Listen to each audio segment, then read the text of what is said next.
O ar aqui de São Paulo está muito parecido com os dias secos de regiões mais áridas, podemos até comparar com desertos. Algumas escolas já adotaram medidas para evitar a exposição das crianças em áreas abertas, enquanto a chuva não chega. Acompanhe então a reportagem de Caroline Keller.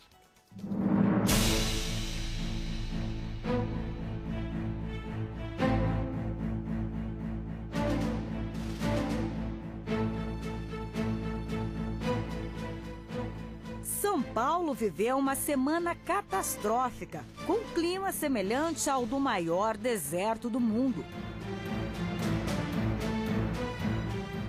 São Paulo, nesses últimos 2 dias, quarta e quinta, teve índices de umidade equivalentes ao deserto do Saara, por exemplo. A cidade esteve extremamente seca, índices de 13%, 14% de umidade. O que muita gente não se dá conta é de que os nossos pulmões estão sendo bombardeados com uma combinação de poluição e ar seco, veneno puro. Saiu um estudo da USP há poucos dias mostrando que o paulistano é como se ele fumasse 2 cigarros por dia.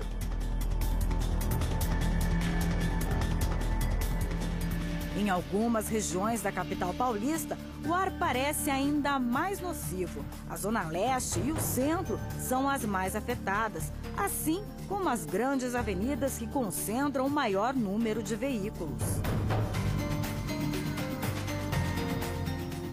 Em São Paulo, Santana, aqui eu acho muito quente.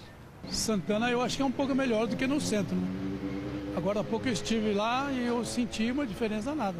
A região da freguesia do Ó, ela está menos seca do que aqui no centro, porque lá tem a Mata da Cantareira e ajuda bastante.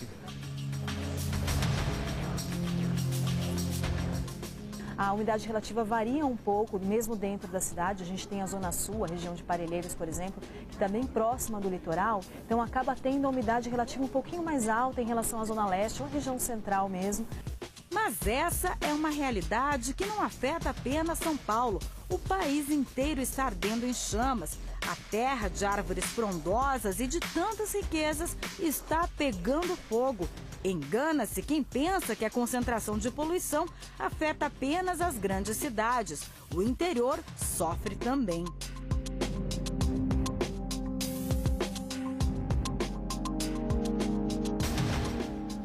No interior também tem poluição, mas aí não é por causa dos grandes centros. São os focos de queimada que prejudicam muito a qualidade do ar. As queimadas acabam soltando uma fuligem que deixa a qualidade do ar muito ruim.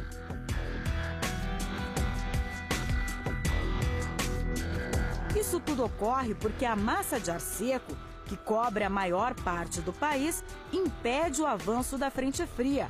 A umidade não consegue chegar aos estados do Sudeste e Centro-Oeste.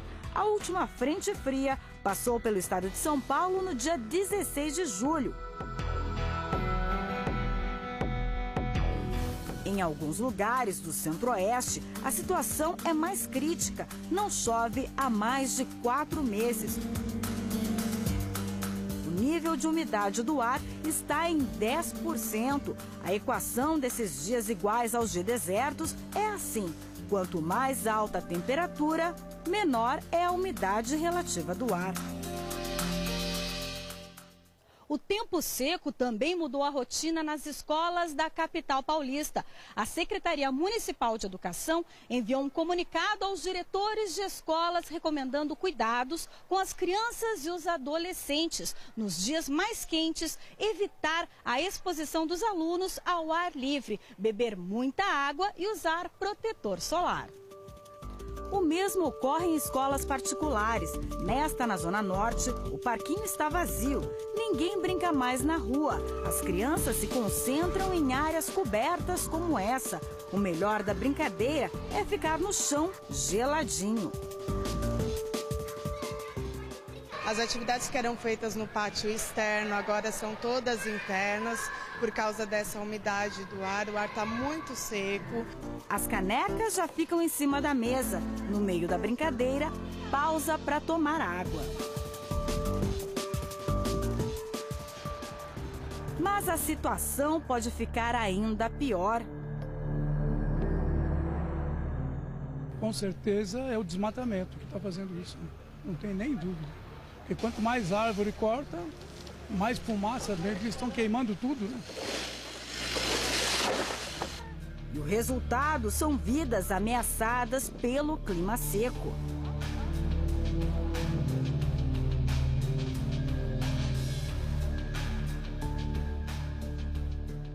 Muitas pessoas morrem por ano em São Paulo por causa da poluição do ar, das partículas em suspensão no ar, das temperaturas extremas. Mas é possível modificar esse cenário restaurando o meio ambiente. Áreas verdes hoje são fundamentais para as grandes cidades. Elas não são mais enfeite, elas são prestadoras de serviços ambientais. Porque a árvore ela libera umidade no ar. Ela traz a reciclagem desse ar, retém aquela fuligem, aquela partícula que fica em suspensão. Então a partícula para na árvore e não vai para o nosso pulmão. Reverter essa situação não é responsabilidade apenas do poder público, mas da consciência e iniciativa de cada um.